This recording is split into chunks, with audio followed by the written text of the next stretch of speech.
Hello, welcome to Book Talk. I'm your host, Anthony Moirore. At Book Talk, we get to have an author come and tell us about his book or her book. And we are always having some interesting books to talk about and also interesting authors. Today's guest is quite an interesting guest, and you'll love the episode today. We are going to be talking about food allergies. It's an interesting topic, I know. So stay right here and let's welcome to the show our guest today, who is none other than Dr. Efka or Efka Seska. Welcome.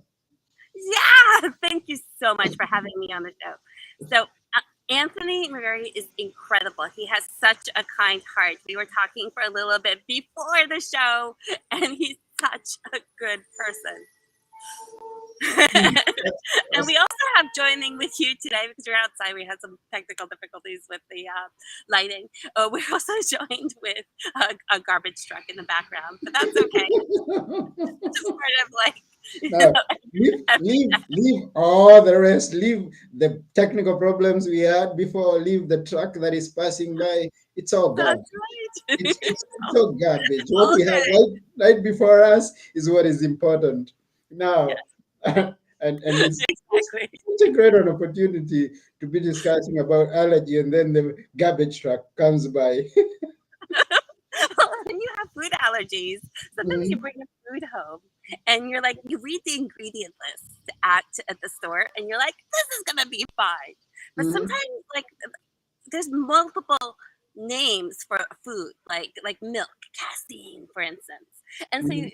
go home, you bring out your trusty book, your trusty FPIES handbook, and you're like, oh, that food, the ingredient that my child's allergic to, that I'm allergic to, is in that food, and I just didn't know. So then you have to throw it in the garbage, and the garbage truck eventually comes by and takes the food. So it's appropriate.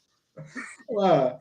And now today we are going to be tackling food allergies. And tell us, take us up. But before we go there, let's know a bit more of you. Who are you? Where are you? What do you do? So, of course. Oh my goodness. So I am a family physician, board certified family physician here in lovely, blistering hot New Jersey right now. And I've been a physician for, gosh, decades. And I'm also an epidemiologist and a biostatistician. And I have all this other training. So I have a whole bunch of other degrees behind my name. But Dr. Evka works, or Eva Cesnek, MD. And Mhm. I have an interesting story in that this is a passion of mine to help families with what they're going through with their children. Because I was born in a communist country in Czechoslovakia, and my family escaped communism. And we almost died during that escape from Czechoslovakia into freedom, from Mhm. communism into freedom. And the family that came before us, they died, and they had little girls just like me, and their lives mean something. They should matter for something. And so as I grew up, I realized how important it was to be healthy, to be alive. And I'm trying to help families with a lot of the stuff that they're going through, which is stressful, because there's many parts of medicine that are broken. And if I can provide hope and help, like, I've done my job. Mm. And that's what we need in the world in the present age. We need hope, and Yeah. especially now that doctor is bringing us hope and is talking about food. Now, many doctors like talking about medicine, but you're talking about food. We Yeah. really thank you for being a great hope for us today. Oh, we have another guest with us today. We do. She's kind of shy. But we are talking about, since we are talking about foods, we might as well, and allergies, we might as well also talk about dogs, right? So my dog, Now, when you're talking about food, be sure you're going to invite a lot of visitors and especially even on our show. So when the food is mentioned, I mean, all visitors are going to join us. Yeah. So, food and allergies. What is allergies? I mean, what do we mean when we talk about food allergies? So your body has an immune system that fights Mm-hmm. off viruses and bacteria and parasites. And sometimes it looks at things that most of us might not necessarily think of as like a virus or a parasite or whatever, and develops an allergen to them. So it might take something like food, and the body might create an immune response to it. It might attack it, and you might wind up with an immune attack. And there's different kinds of immune attacks that you can have. There's ones that are IgE mediated, which means that there's these antibodies, these immune cells that go and they attack the food, and you wind up with symptoms like difficulty with breathing and rashes. These are times when people might be using things like EpiPen, especially if they're having difficulty breathing, to kind of bring that whole reaction down. Mm-hmm. And then there's other types of food allergies that don't have the antibody, that particular antibody response. They have a different immune system response. And they give you other symptoms. So you're going to get things like nausea, vomiting, diarrhea, a lot of this gastrointestinal stuff. Mm-hmm. And I think for the longest time, when we think about food allergies, when most people hear about food allergies, they think a lot about the ones where, like the peanuts, for instance, where a Mm-hmm. child or somebody has peanuts, and then they break out all over, and they have difficulty breathing, and they need medication, like a shot of epinephrine, for instance, to help stop that. And we forget that something that might be like, may appear like a stomach bug may actually be a food allergy. Mm-hmm. And especially if it happens over and over and over again. And the first couple of times, people might say, well, it can't be a food allergy because we forget about these other types. And that's why it's important to have a diary, because it can take a while to figure out, hey, this is what's going on. It's not infectious. Nobody else is getting sick. It may be a particular food. Mm. Yeah, thank you for that intro, for that insight about food allergies. Now, your book is known as the FPIES Handbook. Yes. And when I saw it first, I say, oh, what are these pies about? I mean, Right. Or fries. Why are we eating pies. fries? Yeah, what is FPIES? Sure. So, my book is really about all types of food allergies. I kind of go through all of it. Mm-hmm. But FPIES is a newer diagnosis. It's been around, I'm sure, for centuries, but the diagnosis itself just became newer, where people started to recognize it as an actual medical condition more recently. Mm-hmm. And my daughter had it when she was born, and it was stressful because, like, I'm a physician. I've been seeing patients for a long time, and even I initially was like not connecting the pieces, that my child's nausea, vomiting, diarrhea, the bloody stools, all the mucus, the difficulty gaining weight, those were all signs of a food allergy. Because she wasn't eating the common food allergens that you would consider to be like allergen inducing, like rice. Many people out there still think rice is a really not that allergenic, when in fact it can be. Mm-hmm. So I was stressed out about this condition that my daughter had, and the specialists were few and far between, and it was hard to see them, and a lot of doctors didn't know what it was about. And there was a research that was going on that was showing that it was more stressful to have a child with this condition than to have a child, for instance, with certain types of intestinal failure. Not to discount intestinal failure. Intestinal failure is hard, but this was pretty stressful. And like, what do I do in that way? In that case, like, do I deal with the stress just like everybody else and wait for these appointments, or do I become the change that I want to see in the world? Mm-hmm. And so the book was actually a collaboration of people, because sometimes when you have new conditions that doctors don't know that much about, you find a group of people who are all dealing with it, and you become your own family. Mm. It was another person, Joy Vines, who was in the group, and she's like, we have to get a book out there to help us. And I was like, yes, we do. We need to get a book out there. And so my non-author, non-writer, engineering physician self said, let's do this. And I read all the research out there, all of the articles, and create somebody that could help my child and everybody else too. And that would help that community. Mm. Nothing that brings families closer together than dealing with something that's really stressful and really hard. It gives us purpose. Yeah, and the I mean the initials FPIES, in to someone who may be seeing it for the first time in simplified form, is the meaning. The meaning is Sure, of course. So food, protein-induced enterocolitis syndrome. So let me explain all that, okay? okay. FPIES, food protein-induced enterocolitis syndrome, FPIES. So Yeah. food, food is like an ingredient. Like food could be like a milk or soy or wheat or rice or a whole bunch of food. Mm-hmm. Protein-induced means that the most likely this reaction is happening because the body is reacting to protein in food. Mm-hmm.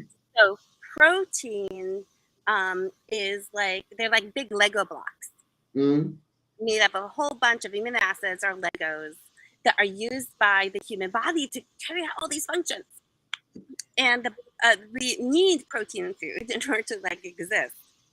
And sometimes our body reacts to some of the proteins, and it has to be a particular protein. It has to be like that protein itself has to have a particular looking structure. So your body's not going to react to every protein that's out there, but it's going to react to ones that look like a specific Lego model.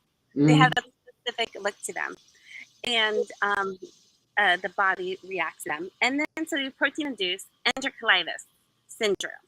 So what is enterocolitis? Enterocolitis is an inflammation of your entire digestive tract. So inflammation that's further up in the digestive tract may give you nausea, vomiting. Inflammation that's further down the digestive tract it will give you stool symptoms, maybe perhaps difficulty gaining weight, maybe a bloody stool, mucus-filled stool, multiple stools a day, or sometimes constipation. But there's these abnormalities in your whole intestinal bowel function. So that's FPIES. Now, is this reaction or this allergy? I mean, or this specific condition? What is there an age set that it's more prevalent, or is it just? I mean, so that you're a very good question. FPIES can affect everybody. So you can develop it for the first time when you're an adult. I know of one person who developed it for the first time when she was about to retire. But the majority of people who develop FPIES develop it as babies, children, and outgrow most of it, not all, but outgrow most of it as time goes on. And the age varies. So some people say, oh, if it's like a milk allergy, it could be 3 years, but it depends upon the study population. There's study populations to say that you're likely to outgrow when you're 1. There's other populations throughout the world where it's more like you're in your 6 or 7. And how do I get diagnosed if someone or a child is going through some symptoms? How do we diagnose that is FPIES? Right. Or how do we diagnose these non-IgE mediated food allergies, which don't use that antibody immune response I talked about? So it's hard. It's hard because I think the awareness needs to spread. And I'm glad we're having this talk. Because the first thing people might think of with their child is, oh, it's just a stomach bug. Babies get stomach bugs. Or babies vomit, right? So they spit up, which is closing of stuff from their mouths, and then they vomit because of their immature immature digestive tract and that pyloric sphincter. And so they vomit. So you might think, oh, this is just normal behavior for a baby. But with FPIES, you are going to have more of a severe version of that. And as a parent, you might not even realize it's a severe version until afterwards or after the fact. And so you might have pallor, you might feel really sick, you might have digestive symptoms that aren't just vomiting. You also have like these different bowel movements that are frequent and bloody and full of snot. They're very mucus filled. And the thing that you have to look at is if your child is doing a lot of vomiting,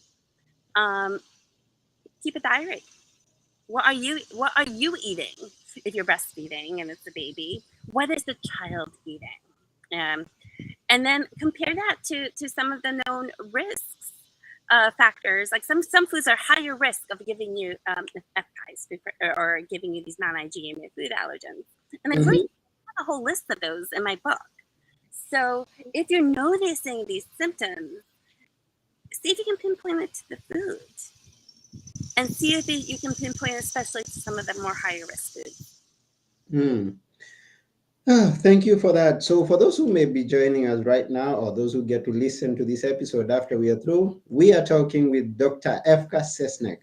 And we are covering her book, the FPIES Handbook. And it's quite an insight to those who may not be familiar with that terminology, or those who may be going through some allergies, but they don't know where to start. This is an important book that I encourage you to go and get and read. And as we keep moving, what's an experience that you've had, or maybe some stories that you've had where people have been misdiagnosed of FPIES? Sure. So those are really good questions. And there are times when you might be going with your child to the doctor and to multiple times because your child keeps vomiting and they're crying a lot and they're having difficulty gaining weight and they have changes in their bowel movements. And the doctor might tell you, well, look at the problems, like as opposed to seeing the forest for the trees for the forest. They might say, well, they're having difficulty gaining weight, so why don't we we add to their formula, whether it's the baby's formula, why don't we add some rice to it to thicken it, and just continue feeding, and because we need to get that weight up. And if the food that the child is eating is giving them an allergic response, eating more of the food will just add to the allergic response, may worsen the allergic response. So the symptoms will get worse and the weight will not continue to rise. So that's an example.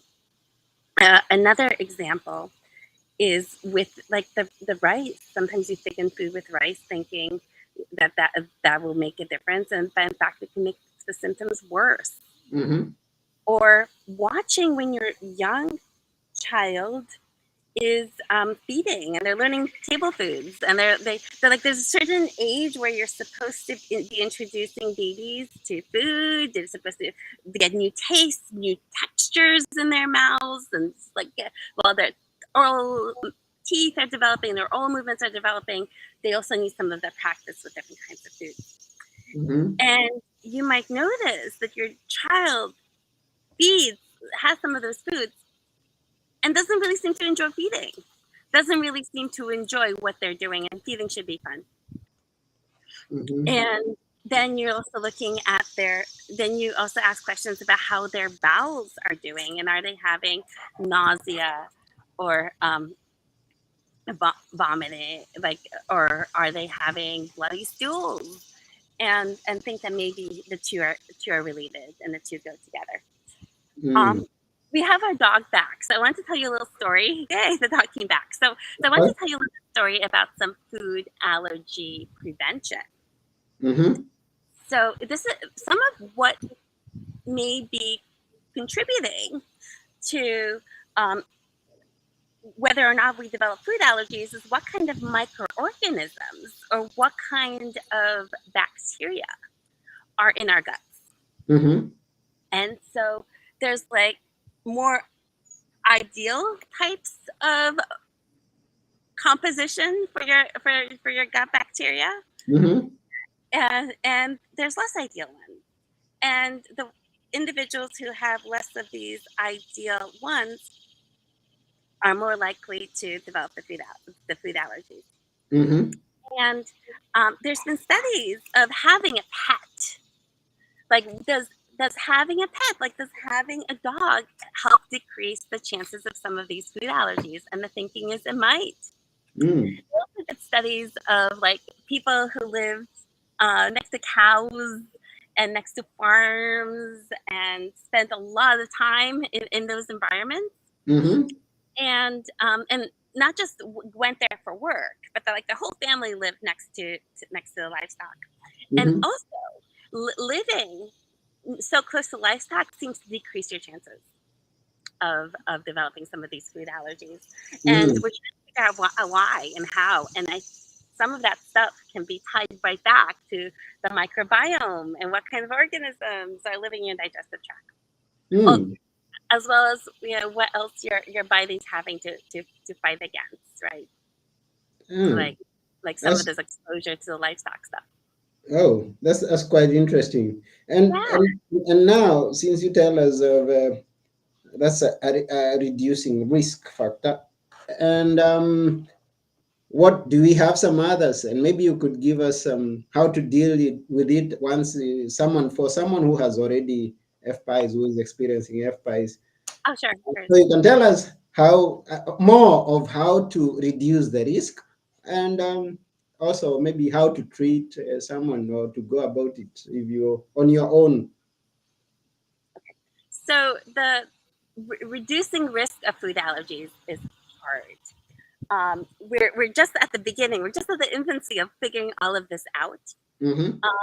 I do talk about probiotics a lot, and sometimes having babies, uh, or even moms who are pregnant, take probiotics Mm-hmm. through foods, and there's different foods that have more of them. Kefir, uh, miso soup, sauerkraut, um, yogurt, or you can get them as pills. And there's research to show that if you give a baby specific probiotics, or even if you give the mom certain probiotics and the baby exclusively breastfeeds, you may have a decreased risk of developing these food allergies. And in fact, I have another book that's coming out, and it's I'll show it to you. It's the Colic Handbook. So the colic is another issue that we deal with as with young children, where they just cry and cry and cry Mm-hmm. for long periods of time. Okay. And can you possibly decrease the chances that a baby will develop colic? And you might through some use of probiotics. And there's whole research studies about that moms start probiotics early on, Mm-hmm. even while pregnant and continue to breastfeed, for instance. So the other way, so prevention, we're still figuring it all out. The studies are a little bit mixed, but we're figuring out, and hope that there's even more information I'll be coming, and I'll make sure to update my book as appropriate. Mm-hmm. The other way you prevent food allergies, and I wouldn't say, there's different types of prevention, right? So this isn't primary prevention, but another thing you can do is decrease what kind of symptoms you have with it. So if you have it while you're waiting for it to hopefully resolve, which a lot of food allergies do, not all, decrease your exposure to the food allergens. Mm-hmm. And if you can't decrease your exposure, sometimes what people do is some immunotherapy, where Okay. they get lower tiny doses of the allergenic food over time, repeated exposure over a long period of time, and that then the body becomes tolerant. It gets Mm. used to over Mm. time. It has to be done in a systematic way, but it helps. And then the other big thing is reducing exposure. And sometimes reducing exposure is hard because of what kind of effect it has on your lifestyle. Mm. So you don't have like even just going on vacation.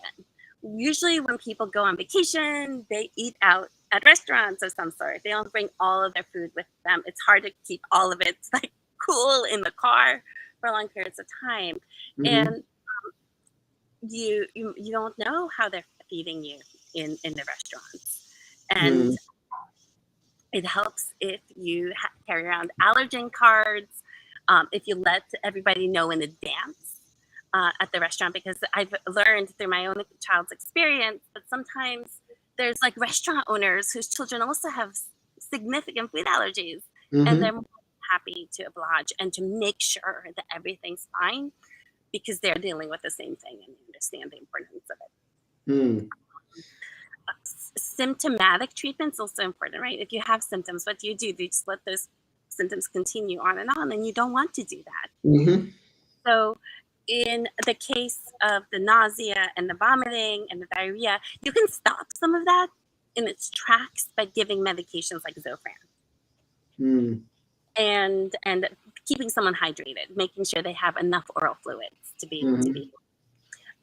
Zofran, Phenergan, is readily available in a lot of emergency departments. It's not readily available in every doctor's office. It's not readily available in every urgent care center, unfortunately. And not every doctor feels comfortable prescribing it to give to patients when families who are dealing with food allergies when they get home, which is kind of really interesting for me.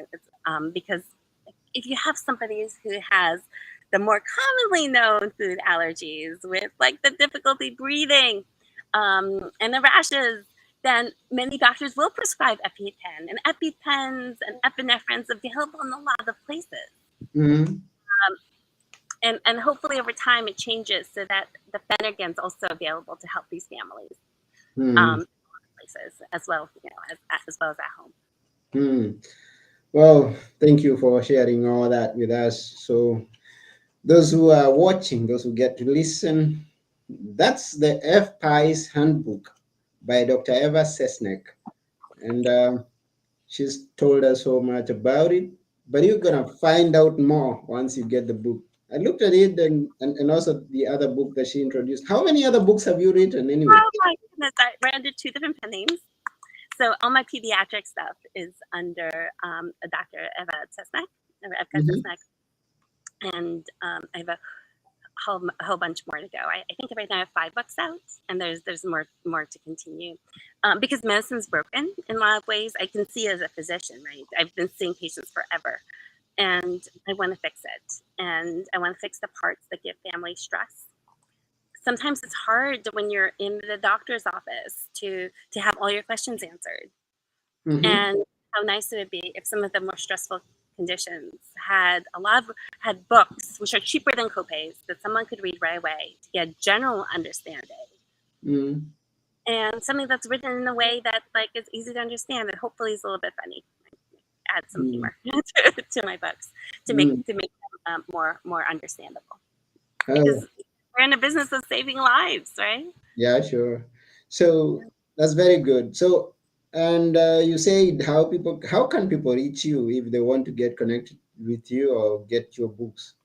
Oh my goodness. So my books are on Amazon, but they may eventually be coming to a bookstore near you. We'll see. I do house calls. Currently I'm accepting new patients here in New Jersey. I'll come to your house and I'll spend more time with you.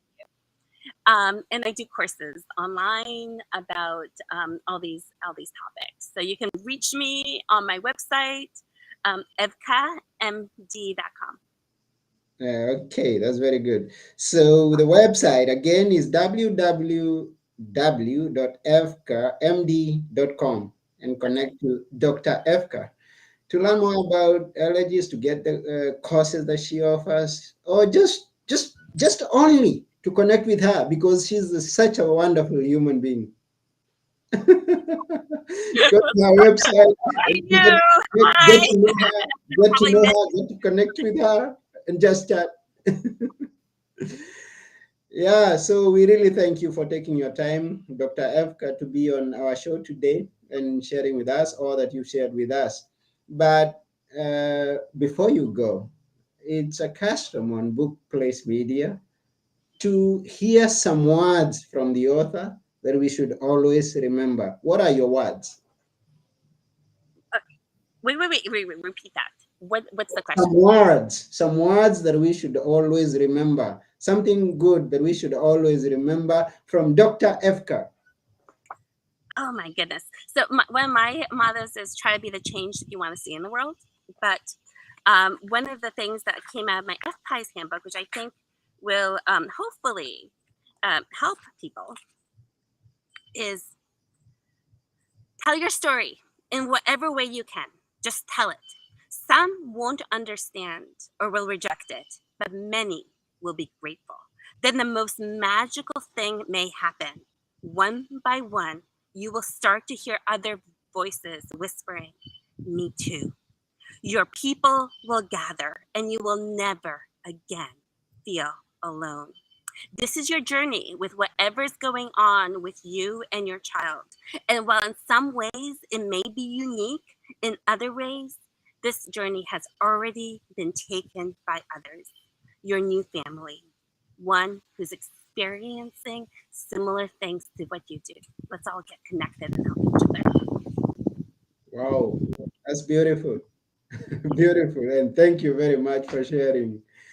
And once again, it's been such a wonderful episode. It's been such a great honor to have Dr. Efka on our show. And yes, remember to go and get the book, FPIES Handbook, and the other book that she displays there.